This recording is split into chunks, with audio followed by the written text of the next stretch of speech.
প্রিয় শিক্ষার্থী বন্ধুরা, আবারও হাজির হয়ে গেলাম তোমাদের সামনে আরও একটি ইজি অ্যাকাউন্টিং বইয়ের আমাদের চতুর্থ অধ্যায় মূলধন এবং মুনাফা জাতীয় লেনদেনের আরও একটি নতুন ক্লাস নিয়ে।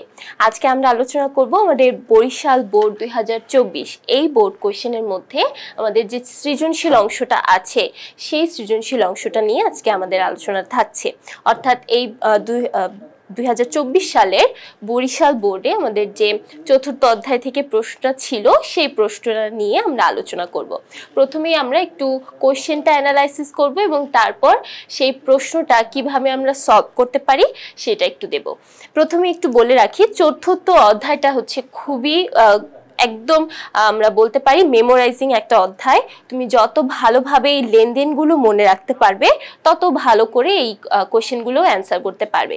এখানে আমাদের নর্মালি মূলধন জাতীয় এবং মুনাফা জাতীয় লেনদেনগুলো আইডেন্টিফাই করতে হয়। ইতিমধ্যে তোমরা পূর্বের যে পর্বগুলো সেই পর্বগুলোতে দেখে বুঝে ফেলেছো। তাহলে আজকে আমরা এখন আলোচনা করব এই বরিশাল বোর্ড 2024-এর যে প্রশ্নটা আছে, চতুর্থ অধ্যায়ের যে প্রশ্নটা, সেই প্রশ্নটা নিয়ে। তো প্রথমে আমরা একটু দেখি যে এটার ডিটেলসটা কি আছে, অর্থাৎ আমরা এখান থেকে কি কি বুঝতে পারি বা কোন লেনদেনের মাধ্যমে কোন জিনিসটা বুঝতে পারি বা কোন লেনদেনের মাধ্যমে মুনাফা নাকি মূলধন জাতীয় লেনদেনকে বোঝানো হচ্ছে সেটা একটু আমরা প্রথমে দেখব। প্রথমে বলছে ব্যবসায় মূলধন বিনিয়োগ। আমরা যদি ব্যবসায় মূলধন বিনিয়োগ করি তাহলে ব্যাপারটা কি হয় আমরা জানি। আমরা যখন ব্যবসায় মূলধন বিনিয়োগ করি, ঋণ গ্রহণ করি অথবা কোনো সম্পত্তি যদি বিক্রি করে দেই, এই তিন ধরনের লেনদেনকে আমরা সাধারণত বলে থাকি মূলধন জাতীয় প্রাপ্তি। তাহলে এখানে যেহেতু বলা হয়েছে মূলধন বিনিয়োগ, তাই অবশ্যই এই মূলধন বিনিয়োগ এটাকে আমরা লিখতে পারি মূলধন জাতীয় প্রাপ্তি হিসেবে। তাহলে মূলধন জাতীয় প্রাপ্তির মধ্যে আমরা মনে রাখবো তিনটা বিষয় আছে। একটা হচ্ছে মূলধন বিনিয়োগ, অর্থাৎ মূলধন বিনিয়োগকে আমরা সরাসরি বলতে পারি মূলধন জাতীয় প্রাপ্তি হিসেবে। তারপরে আছে ঋণ গ্রহণ।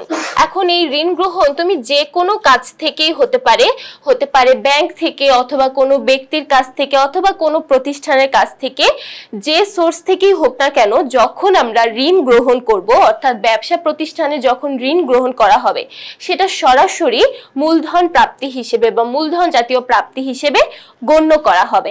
এবং সর্বশেষে আছে কোনো সম্পত্তি যদি আমরা বিক্রয় করে থাকি সেই সম্পত্তি বিক্রয়কেও আমরা মূলধন জাতীয় প্রাপ্তি বলতে পারি। তাহলে মূলধন জাতীয় প্রাপ্তি সাধারণত আমরা তিনটা লেনদেনকে বুঝে থাকি। এখানে দেখো, যেহেতু আমাদের প্রশ্নের মধ্যে বলা আছে মূলধন জাতীয় ব্যবসায় মূলধন বিনিয়োগ, তাই এটাকে সরাসরি আমরা বলতে পারি মূলধন জাতীয় প্রাপ্তি। তাহলে প্রথমটা আমরা বুঝতে পারলাম। এরপর আমরা চলে যাচ্ছি পরবর্তী লেনদেন। 2 নম্বর লেনদেনে বলছে কমিশন প্রদান। কমিশন এটা সরাসরি একটা ব্যবসা প্রতিষ্ঠানের ব্যয়কে নির্দেশ করে এবং একটা ব্যবসা প্রতিষ্ঠানে যত ধরনের ব্যয়গুলো আছে যেগুলো সাধারণত 1 বছরের মধ্যেই নিঃশেষ হয়ে যায় বা 1 বছর পর্যন্ত আমাদেরকে সার্ভিস দিতে পারবে, এরকম কোনো ব্যয়কে আমরা সরাসরি বলতে পারি মূলধন জাতীয় ব্যয়। তাহলে আমরা শর্টকাটে যদি মনে রাখতে চাই তাহলে মনে রাখবো যে আমাদের ব্যবসা প্রতিষ্ঠানে যত ব্যয় হবে প্রত্যেকটা ব্যয়কে আমরা বলবো মুনাফা জাতীয় ব্যয়। মুনাফা জাতীয় ব্যয় যত ধরনের ব্যয় হবে, যেমন ভাড়া, কমিশন, তারপর হচ্ছে সুদ প্রদান, এই ধরনের যত ব্যয় আছে একটা ব্যবসা প্রতিষ্ঠানে প্রত্যেকটা ব্যয়কে আমরা বলতে পারি মুনাফা জাতীয় ব্যয়। তারপর চলে যায় পরবর্তীতে বলা হচ্ছে শিক্ষানবিশ সেলামি।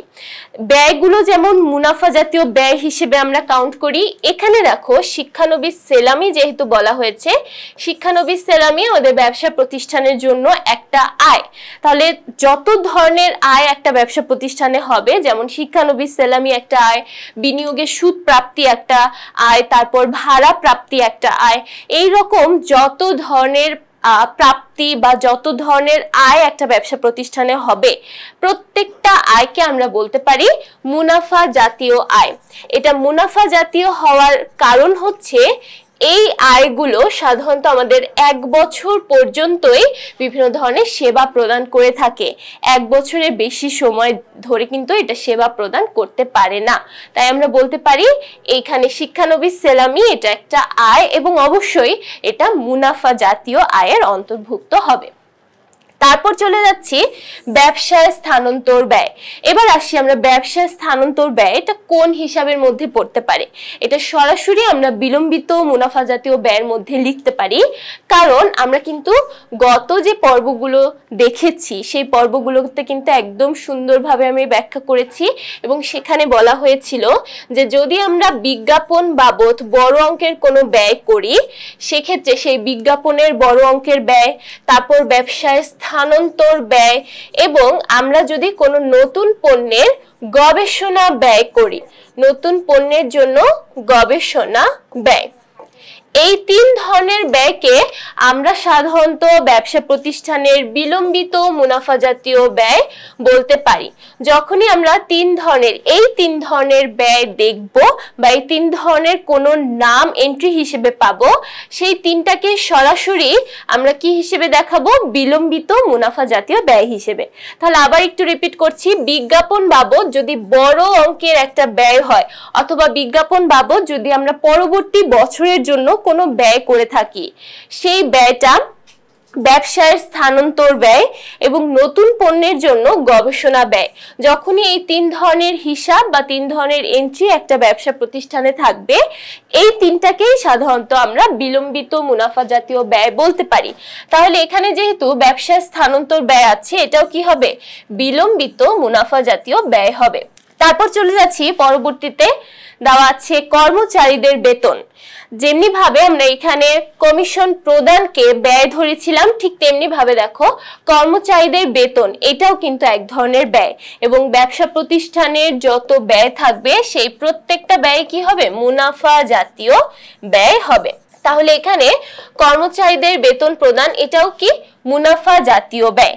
তারপর চলে যাচ্ছি বিনিয়োগের সুদ। দেখো যেমনি ভাবে শিক্ষানবিশ সেলামি একটা আয়, ঠিক তেমনি ভাবে বিনিয়োগের সুদ এটা কিন্তু একটা আয়। তাহলে যেহেতু এটা আয় এবং একটা ব্যবসা প্রতিষ্ঠানের যত আয় হবে এবং 1 বছরের মধ্যে যে সকল আয় হবে প্রত্যেকটাকে আমরা লিখতে পারি মুনাফা জাতীয় আয় হিসেবে। তাহলে এখানে এই যে বিনিয়োগের সুদ এটাও কিন্তু একটা মুনাফা জাতীয় আয়। তারপর চলে যাচ্ছি পরবর্তীতে নতুন পণ্যের গবেষণা ব্যয়। দেখো নতুন পণ্যের গবেষণা ব্যয় কিন্তু আমরা এই যে একটু আগে এখানে দেখেছি, নতুন পণ্যের জন্য আমরা যদি কোনো গবেষণা বাবদ বা পরীক্ষা বাবদ কোনো ব্যয় করি সেটাকে সরাসরি আমরা মুনাফা জাতীয় লেনদেনও বলতে পারি না, আবার মূলধন জাতীয় লেনদেনও বলতে পারি না। দুইটার মাঝামাঝি একটা পর্যায়ে যেহেতু থাকে তাই এটার নাম হচ্ছে বিলম্বিত মুনাফা জাতীয় ব্যয়। এবং বিলম্বিত মুনাফা জাতীয় ব্যয়ের মধ্যে যে কয়েকটা লেনদেন থাকবে প্রত্যেকটা লেনদেনকেই আমরা সরাসরি মূলধনও বলতে পারি না, আবার মুনাফা জাতীয় লেনদেনও বলতে পারি না। প্রত্যেকটাই সাধারণত দুইটার মাঝে অবস্থান করে, এই জন্য আমরা এই 3টাকে একসাথে বলে থাকি বিলম্বিত মুনাফা জাতীয় ব্যয়। আচ্ছা, তাহলে এখানে যেহেতু নতুন পণ্যের গবেষণা ব্যয় আছে তাই এটাকে আমরা বলতে পারি বিলম্বিত মুনাফা জাতীয় ব্যয়। ওকে, এরপর চলে যাচ্ছি আমাদের সর্বশেষ এন্ট্রিতে। এখানে বলা হয়েছে কারবার থেকে পণ্য উত্তোলন।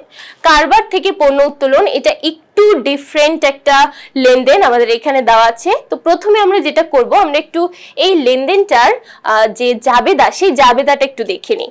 যখনই একটা ব্যবসা প্রতিষ্ঠানে পণ্য উত্তোলনের কথা বলা থাকবে, শুধু এই একটা কথা থেকেই কিন্তু আমরা পুরো জাবেদা এবং আদার্স প্রত্যেকটা হিসাব করতে পারি।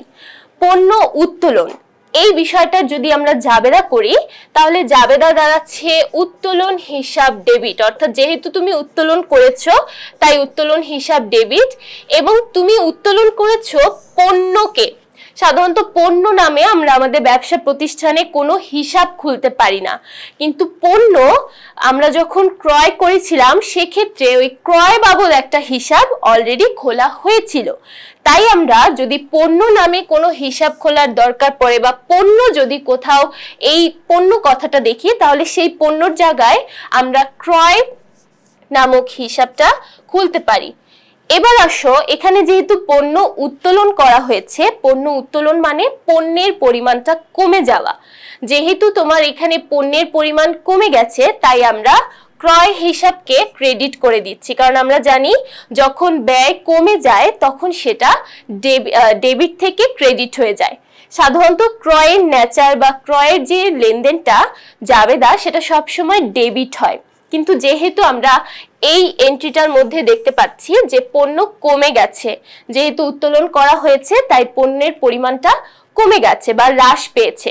যখন পণ্য কমে যাবে বা হ্রাস পেয়ে যাবে, অথবা যখন ব্যয়ের পরিমাণ হ্রাস পেয়ে যাবে, তখন সেটাকে আমরা সাধারণত ক্রেডিট হিসেবে দেখাই। তাহলে দেখো, উত্তোলন তো সবসময় ডেবিট। উত্তোলন ডেবিট হওয়ার কারণটা আমরা অলরেডি জানি, যেহেতু মালিকানা সত্ত্ব এখানে কমে গেছে তাই আমরা বলতে পারি উত্তোলন হিসাব ডেবিট। আবার যেহেতু ব্যয়ের পরিমাণটাও হ্রাস পেয়েছে বা কমে গেছে, তাই এটাকেও আমরা বলতে পারি ক্রেডিট। তাহলে এখানে আমরা জাবেদাটা দেখলাম, যখন পণ্য উত্তোলন করা হয় উত্তোলন হিসাব ডেবিট এবং ক্রয় হিসাব ক্রেডিট।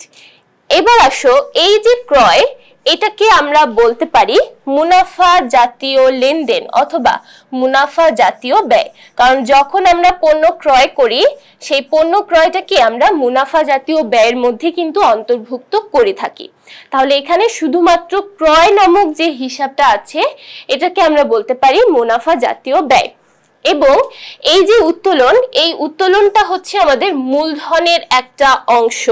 তাই আমরা যখন মূলধন বের করব বা মালিকানা সত্ত্বের পরিমাণ বের করতে যাব, তখন আমাদের এই উত্তোলনটা কাজে আসবে। তাহলে এখানে দুইটা জাবেদা দেখলাম, একটা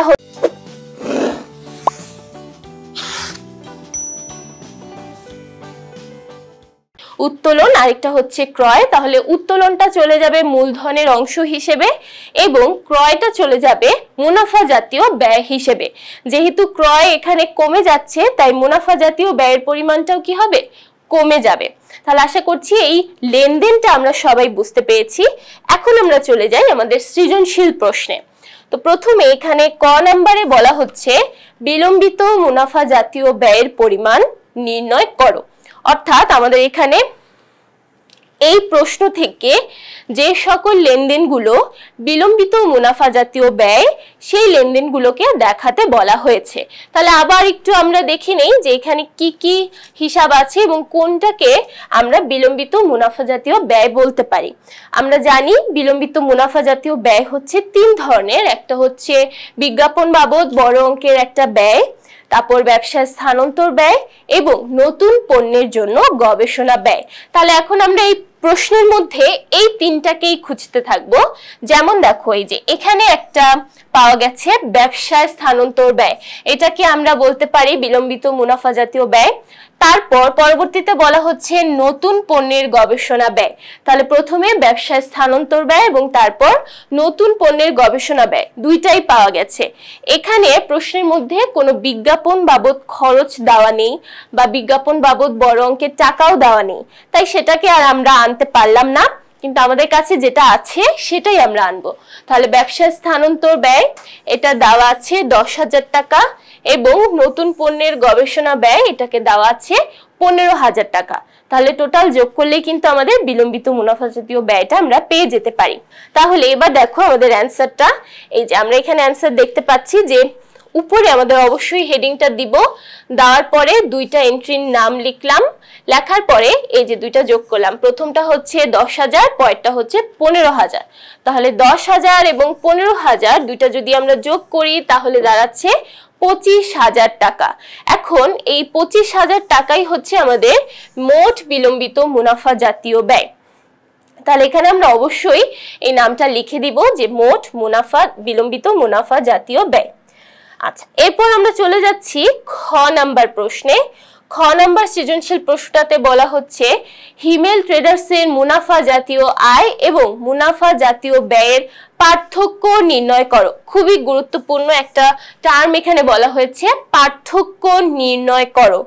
অর্থাৎ এখানে আমাদের যে কাজটা করতে হবে সেটা হচ্ছে প্রথমে মুনাফা জাতীয় আয় বের করতে হবে, তারপর মুনাফা জাতীয় ব্যয় বের করতে হবে এবং দুইটার মধ্যে একটা পার্থক্য দেখাতে হবে।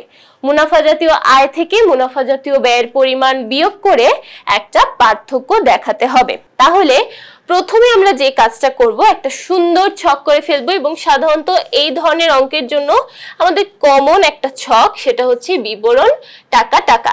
এই একটা ছকের মধ্যেই কিন্তু আমরা দুইটাকে একসাথে দেখাবো। প্রথমে দেখাবো এই এতটুকু পর্যন্ত, প্রথমে দেখাবো মুনাফা জাতীয় আয় এবং তারপরে এটা নিচের অংশে দেখাবো মুনাফা জাতীয় ব্যয়।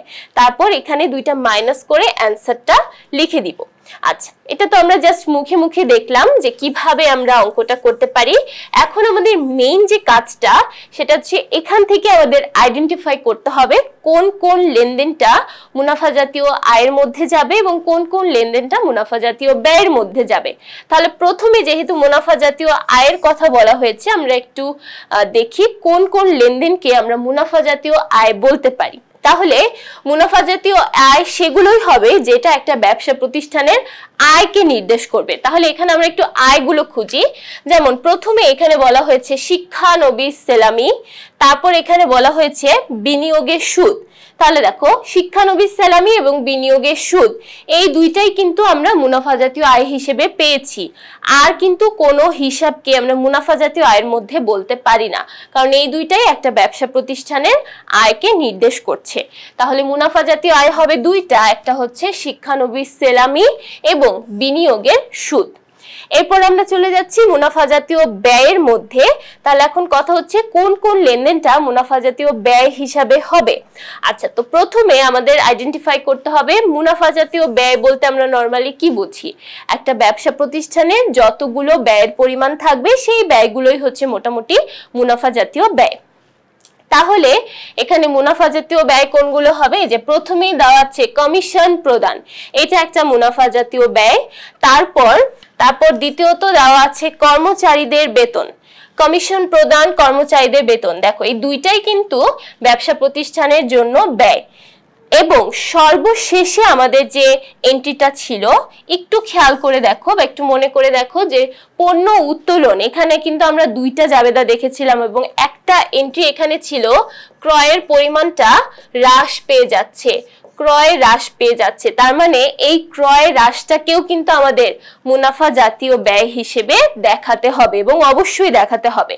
কেন দেখাতে হবে? কারণ ক্রয় এটা কিন্তু মুনাফা জাতীয় ব্যয়েরই একটা অংশ। যেহেতু ক্রয়ের পরিমাণটা হ্রাস পেয়ে গেছে, তাই আমরা এখানে সেই হ্রাস পাওয়া অংশটাই দেখাবো। অর্থাৎ হ্রাস পেয়ে গেছে, তাই এখানে যে ৫,০০০ টাকা আছে সেই ৫,০০০ টাকাকে আমরা হ্রাস হিসেবে দেখাবো, অর্থাৎ মাইনাস হিসেবে দেখাবো। এখানে যদি তেমন কোনো কথা না বলা থাকতো অথবা শুধু যদি বলা থাকতো পণ্য ক্রয় করা হয়েছে, তাহলে কিন্তু সরাসরি সেটাকে আমরা যোগ করে দিতাম।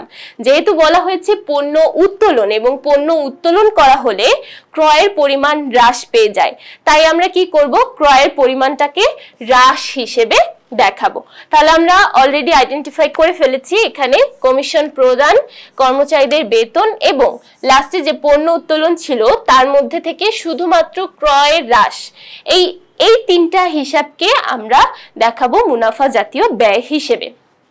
এখন আমরা চলে যাই আমাদের প্রশ্নের উত্তরের মধ্যে, অর্থাৎ কিভাবে আমরা সেই উত্তরটা দেখাবো। প্রথমে আমি কিন্তু বলেছি যে এই অধ্যায়টা সম্পূর্ণ মেমোরাইজিং এর বিষয়। তুমি যত ভালোভাবে বুঝতে পারবে, যত ভালোভাবে মনে রাখতে পারবে যে কোন হিসাবগুলো কোন লেনদেনের মধ্যে যাবে, তত তুমি এই অ্যান্সার গুলো বা এটার যে প্রশ্নগুলো আছে সেগুলো খুব ভালোভাবে অ্যান্সার করতে পারবে। কারণ এখানে দেখো ক্যালকুলেশন গুলো খুবই সিম্পল কিছু ক্যালকুলেশন, এটা আমরা ক্যালকুলেটরে প্রেস করলেই অটো হয়ে যাবে।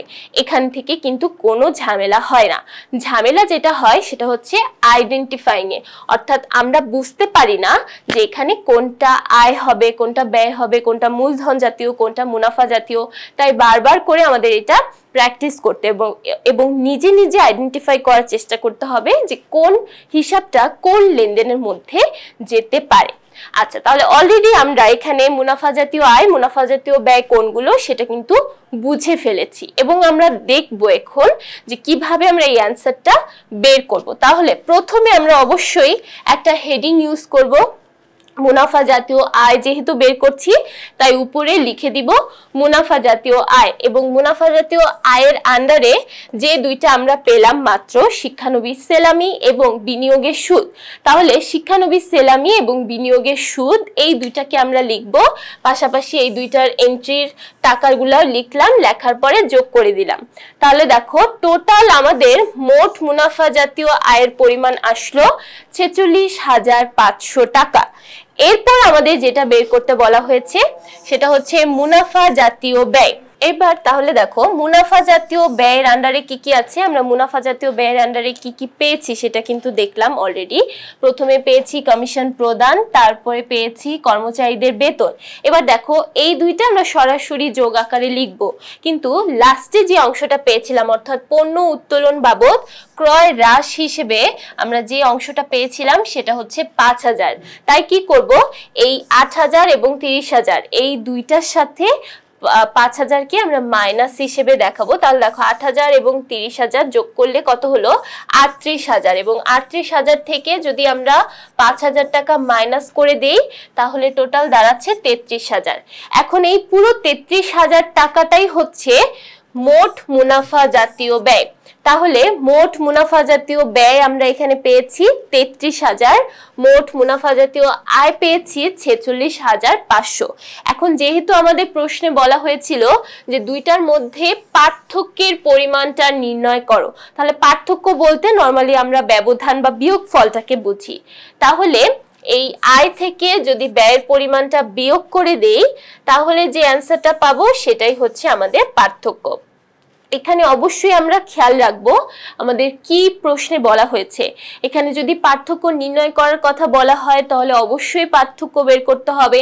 যদি শুধুমাত্র মুনাফা জাতীয় আয় ও মুনাফা জাতীয় ব্যয়ের পরিমাণ নির্ণয় করতে বলা হয় তখন কিন্তু আমাদের আর কোনো পার্থক্য বের করার দরকার নেই, তখন শুধুমাত্র আমরা এই এতটুকু অংশই করব, শুধুমাত্র 46,500 এটা করব। এবং তারপর আমরা যেটা করব সেটা হচ্ছে 33,000। এবং যদি আমাদের বলা হয় যে শুধুমাত্র মুনাফা জাতীয় আয় ও মুনাফা জাতীয় ব্যয়ের পরিমাণ নির্ণয় করো, তখন আমরা দুইটাকে আলাদা আলাদা ভাবে বের করে অবশ্যই ব্যালেন্স করে দিব, অর্থাৎ দুইটাকে কি করে দিব, নিচে দাগ কেটে ব্যালেন্সিং দেখিয়ে দিব। এটা যদি বলা হয় মুনাফা জাতীয় আয় এবং মুনাফা জাতীয় ব্যয়ের পরিমাণ নির্ণয় করো, ঠিক তখনই এই কাজটা করব। যদি বলা হয় মুনাফা জাতীয় আয় ও মুনাফা জাতীয় ব্যয়ের মোট পরিমাণ নির্ণয় করো, যদি বলা হয় মোট পরিমাণ নির্ণয় করো তখন আমরা কি করব, এই দুইটাকে যোগ করে একসাথে দেখাবো। তার মানে যোগ করলে আমাদের কত হচ্ছে, যোগ করলে হচ্ছে 79,500। যদি বলা হয় মোট পরিমাণ নির্ণয় করো তখন আমাদের অ্যান্সারটা হবে 79,500। আর যদি বলা হয় পার্থক্য নির্ণয় করো তাহলে কেমন হবে বিষয়টা সেটা তো আমরা মাত্রই দেখলাম। তাহলে এইভাবে আমাদের পার্থক্যর বিষয়টা দেখাতে হবে, অর্থাৎ মোট মুনাফা জাতীয় আয় থেকে মোট মুনাফা জাতীয় ব্যয় বাদ দিয়ে তারপর যে অ্যান্সারটা থাকবে সেই অ্যান্সারটাকে আমাদের পার্থক্য হিসেবে লিখতে হবে। এরপর আমরা চলে যাচ্ছি গ নাম্বার প্রশ্নে। এখানে গ নাম্বার প্রশ্নে বলা হচ্ছে হিমেল ট্রেডার্সের মালিকানা সত্ত্বের পরিমাণ নির্ণয় করো। হিমেল ট্রেডার্সের মালিকানা সত্ত্বের পরিমাণ নির্ণয় করো। মালিকানা সত্ত্ব বের করার আমরা কিন্তু একটা সূত্র জানি, তাহলে সেই সূত্রটা একটু দেখি। প্রথমে আমরা জানি মালিকানা সত্ত্বর একটা এক্সটেন্ডেড ভার্সন আছে, সেটা হচ্ছে মালিকানা সত্ত্ব সমান সমান, মালিকানা সত্ত্বকে আমরা ভেঙে লিখতে পারি মূলধন যোগ আয় মাইনাস ব্যয় মাইনাস উত্তোলন। তাহলে দেখো মূলধনকে ভেঙে মালিকানা সত্ত্বকে ভেঙে আমরা চারটাকে পেয়ে গেছি। একটা হচ্ছে মূলধন, এটার সাথে আমরা আয়ের পরিমাণগুলোকে যোগ করব, অর্থাৎ যত ধরনের আয় আছে সবগুলো আয়কে যোগ করব এবং যত ব্যয় আছে সবগুলো ব্যয়কে মাইনাস করে দিব। তারপর যদি কোনো উত্তোলনের পরিমাণ থাকে সেই উত্তোলনটাকেও মাইনাস করব। তাহলেই আমরা পেয়ে যাব নিট মালিকানা সত্ত্ব অথবা মোট মালিকানা সত্ত্ব। এবার দেখো আমরা কিন্তু একটু আগেই জেনেছি যে আয় মানেই আমরা বুঝে থাকি মুনাফা জাতীয় আয়, অর্থাৎ একটা ব্যবসা প্রতিষ্ঠানে যত আয় আছে সেই প্রত্যেকটা আয় মানেই হচ্ছে মুনাফা জাতীয় ব্যয়, মুনাফা জাতীয় আয়। এবং ব্যয়ের পরিমাণ যত ব্যয় আছে সেই প্রত্যেকটা ব্যয় মানেই হচ্ছে মুনাফা জাতীয় ব্যয়, মুনাফা জাতীয় ব্যয়। তাহলে দেখো আমরা কিন্তু ইতোমধ্যে খ নাম্বার প্রশ্নে অলরেডি মুনাফা জাতীয় আয় এবং মুনাফা জাতীয় ব্যয় বের করে ফেলেছি। তাহলে আমরা যদি এখন এই মুনাফা জাতীয় আয় এবং মুনাফা জাতীয় ব্যয় বের করে মালিকানা সত্ত্ব বের করতে চাই, তাহলে আমাদের সূত্রটা কেমন দাঁড়াবে? আমাদের সূত্রটা তখন দাঁড়াবে মালিকানা সত্ত্ব ইজ ইকুয়াল টু মূলধন, এই মূলধনের সাথে আমরা যোগ করব মুনাফা জাতীয় আয় এবং বিয়োগ করব মুনাফা জাতীয় ব্যয়, এবং এর সাথে যদি কোনো উত্তোলনের পরিমাণ থাকে সেই উত্তোলনের পরিমাণটাকে আমরা বিয়োগ করে দিব। তাহলে দেখো এই যে সূত্রটা, এখন এই সূত্রটা ব্যবহার করে আমরা এখন মালিকানা সত্ত্বের পরিমাণটা বের করতে পারি। কারণ অলরেডি আমরা কিন্তু মুনাফা জাতীয় আয় এবং মুনাফা জাতীয় ব্যয় এই দুইটার অ্যান্সার দেখে ফেলেছি এবং এই দুইটার অ্যান্সার অলরেডি বের করে ফেলেছি।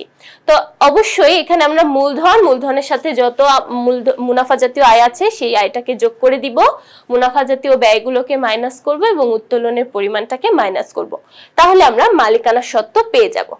আচ্ছা, এবার তাহলে আমরা একটু অ্যান্সারটাতে চলে যাই। ওকে, তাহলে দেখো এখানে আমাদের মূলধনের পরিমাণ প্রশ্নে ছিল 1,50,000 টাকা। এটার সাথে এই যে মাত্র আমরা যেই অ্যান্সারটা পেয়েছি খ থেকে, যে মুনাফা জাতীয় আয় পরিমাণটা পেয়েছি অর্থাৎ 46,500, দুইটাকে যোগ করে দিলাম।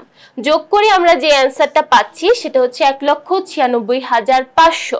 এখন এই 1,96,500 থেকে আমরা বিয়োগ করব মুনাফা জাতীয় ব্যয়। তাহলে মুনাফা জাতীয় ব্যয় আমরা একটু আগে পেয়েছি 33,000 টাকা। তাহলে 1,96,500 থেকে 33,000 টাকা বিয়োগ করলে আমরা পাচ্ছি 1,63,500। এবার দেখো লাস্টে আমাদের যে বিষয়টা ছিল সেটা হচ্ছে উত্তোলনের পরিমাণটাকে মাইনাস করতে হবে, এবং আমাদের এই প্রশ্নের মধ্যে একটাই উত্তোলন ছিল, সেটা হচ্ছে পণ্য উত্তোলন 5,000 টাকা। তাহলে সেই পণ্য উত্তোলন 5,000 টাকা আমরা মাইনাস করে দিলাম। মাইনাস করার পরে যে অ্যান্সারটা পাচ্ছি সেটা হচ্ছে 1,58,500। তাহলে এই 1,58,500 টাকাই হচ্ছে আমাদের সমাপনী অর্থাৎ নিট মালিকানা সত্ত্ব অথবা মোট মালিকানা সত্ত্ব। তাহলে এখানে মূল বিষয়টাই হচ্ছে আমাদের সূত্র। আমরা যদি এই সূত্রটা মনে রাখতে পারি তাহলে কিন্তু পুরো অঙ্কটাই আমাদের কাছে খুবই সহজ। তাহলে আমরা জানি মালিকানা সত্ত্ব সমান সমান হচ্ছে মূলধন যোগ আয় মাইনাস ব্যয় মাইনাস উত্তোলন। এখন এই আয়ের জায়গায় আমরা লিখতে পারি মুনাফা জাতীয় আয় এবং ব্যয়ের জায়গায় আমরা লিখতে পারি মুনাফা জাতীয় ব্যয়, এবং বাকি সবকিছু কিন্তু দেখো এখানে সিমিলার বা সেম পরিমাণে থাকছে। তাহলে এখানে এই সূত্রের মাধ্যমে আমরা আমাদের মালিকানা সত্ত্বের পরিমাণটা নির্ণয় করতে পারি। আচ্ছা, তাহলে এই বরিশাল বোর্ড 2024-এর প্রশ্ন থেকে আমরা প্রথমে দেখলাম বিলম্বিত মুনাফা জাতীয় ব্যয় কিভাবে বের করা যায়, তারপর দেখলাম মুনাফা জাতীয় আয় এবং মুনাফা জাতীয় ব্যয় বের করা, এবং সবার শেষে দেখলাম মালিকানা সত্ত্বের পরিমাণ আমরা কিভাবে নির্ণয় করতে পারি। আশা করছি পুরো প্রশ্নটাই সবাই খুব ভালোভাবে বুঝতে পেরেছো এবং পুরো প্রশ্নটাই সবার কাছে খুব ইজি হয়ে গেছে। পরবর্তী পর্বগুলো দেখার জন্য সবাইকে আমন্ত্রণ জানাচ্ছি। সবাইকে ধন্যবাদ।